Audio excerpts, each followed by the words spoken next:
This building I found out about maybe 8 years ago, and I just was floored by that this was, it's the INS building, right? When I had an opportunity to share a studio space, I felt very close to this building. And then I found out my mother got her visa here, and I went, my goodness, I wouldn't be here if it wasn't for this building.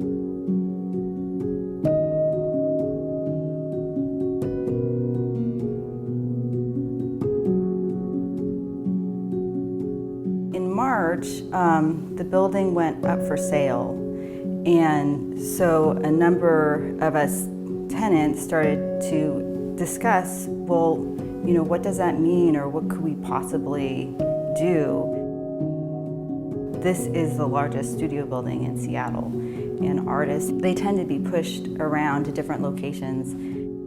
This is a really special building, and it's also a really valuable space. This is a really good place to work. When an artist comes in to work at this location, there's just so much content and meaning working and creating in this space. Seeing a body wrapped on the building, I think gives life to the building. The High Wall is an outdoor projection project for artists working in their art with issues of diaspora and borders. In a way, reclaiming this space, what better way to do it in a very public way that really makes an intervention on the facade of this building. Just being able to have a space where I can focus on making. This is the printmaking studio. So etching, woodblock, screen print. A lot of the work that happens here requires a building of this type. There's some real infrastructure that's available here that is not widely available in Seattle, and certainly not affordably. I started off as an artist just by drawing on shoes, and here at Inscape I went from a pencil and a pair of Vans to having the fastest growing native-owned business in the United States or Canada. Like so many artists that were just making one-off pieces and then selling them, it was important for 8th generation to start small. I got a 400 square foot space here at Inscape. There are so many different kinds of benefits to having a community-based art space like Inscape that it would be a terrible shame to ever lose it. There's a lot of plaques and reminders of where you are throughout the building, but the names on the walls were written by a human, somebody that was here, and that always struck me as profound. Is like there's humanity in the writing on the walls.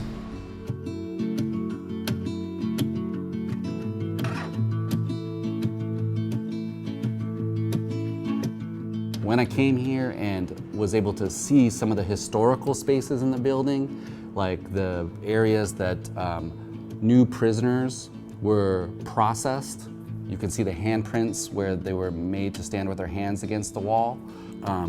I was just astounded, and I knew that there was powerful significance for a indigenous entrepreneur to be reclaiming some of this space, which historically had been used for purposes that are, sort of the antithesis of my values.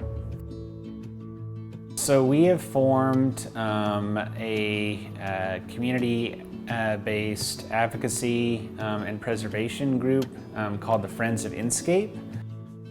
We've been working with the city and the county, and also having discussions at the state and federal level. We are finding that there's a lot of opportunities out there and support to save the building and reimagine it. How this building could be an intersection of artists' working spaces, immigration history, and also a community center for the neighborhood. Just imagining how devastating it would be if this building was closed to artists. Where do all those artists go? And do people start leaving the city? It's just such an important cultural hub, and it's a place of cultural production. not just for the city, but for the region.